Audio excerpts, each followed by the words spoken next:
Agimat galing pang Mindanao, pakasahan daw nila ni Boss Nick ng 1.5 million. Sana mapansin. So,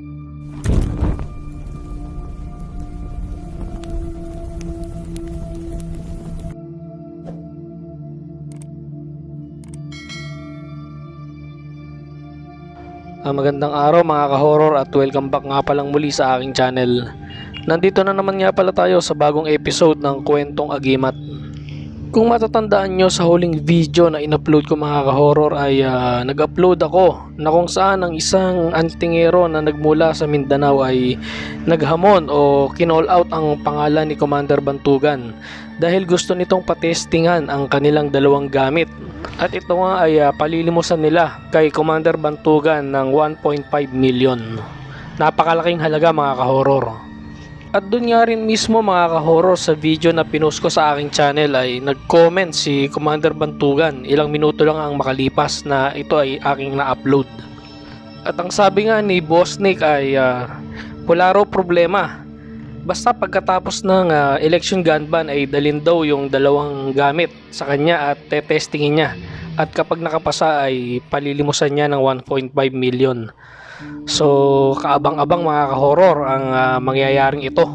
At alam nyo ba mga ka-horror na hindi lang doon sa comment pinalaga ni Commander Bantugan yung naghamon o nag-call out sa kanyang pangalan. Dahil ilang sandali lang nang ito ay aking mai-upload ay nag-live video naman itong si Commander Bantugan para formal na tanggapin ang hamon ng mga antingero ng Mindanao na gustong magpa-testing ng dalawang gamit. So panoorin natin ang video mga ka-horror. so may ano po sa atin, mayroong nag-call out.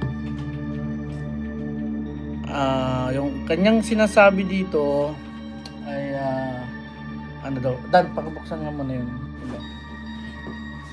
Hinahamon tayo na, pero ano naman, maayos naman siyang kausap, ano, maayos siyang magsalita at maganda siyang mag-call out. Hindi siya yung gaya ng iba na mayayabang, no. Okay ang tao na ito. Itong tao na to ay si M. Grace Tenahora, no. Naggawa siya ng video.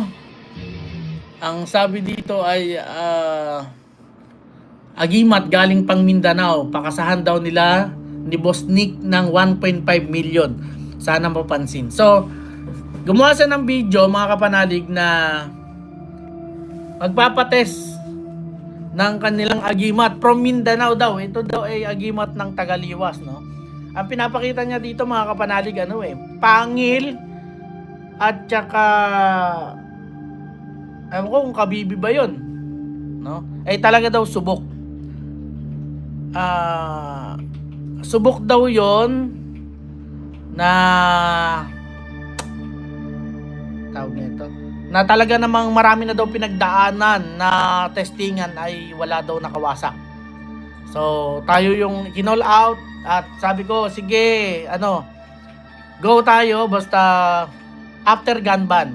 No, yung wala nang gun ban, so para wala tayong problema. So meron tayong aabangan na testingan mga ka-horror pagkatapos ng gun ban. Samantala mga ka-horror ay nag-upload din itong si Commander Bantugan ng isang video na kung saan ay pinapaliwanag niya ang ilang mga senyales at mga orasyon na kung saan makakapagligtas ito ng buhay ng isang tao.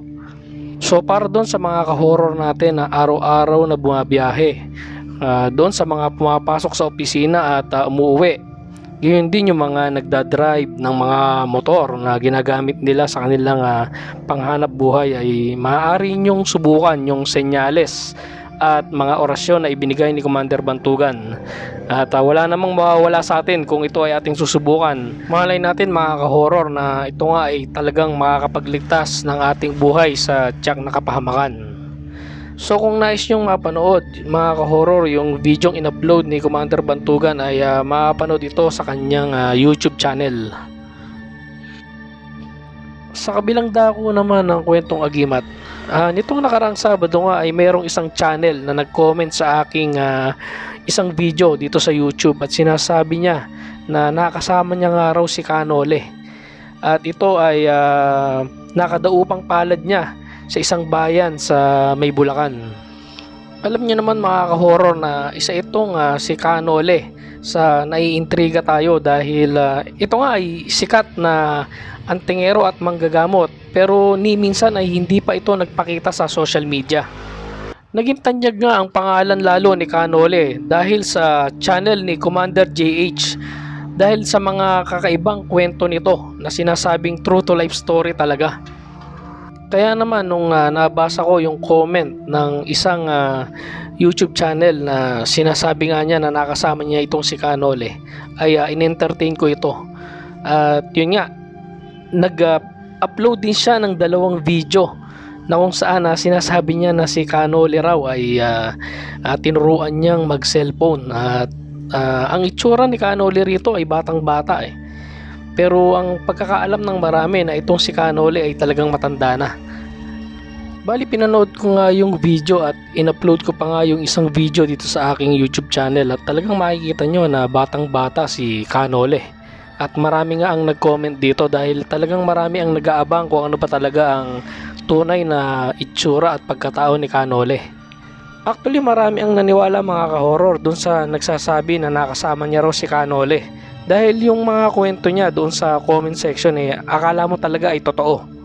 Pero hindi nagtagal mga ka-horror ay nabuking din itong nagpapanggap na si Kanole. Dahil nag-comment mismo si Commander JH.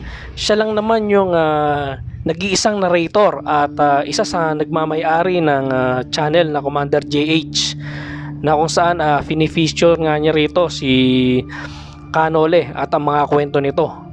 At yun nga, nag-comment ito roon sa aking video at sinabi nga niya na hindi raw totoo na yun si Kanole dahil wala pa raw silang inilalabas na kahit anong larawan ni Kanole dahil umiiwas nga raw ito sa social media.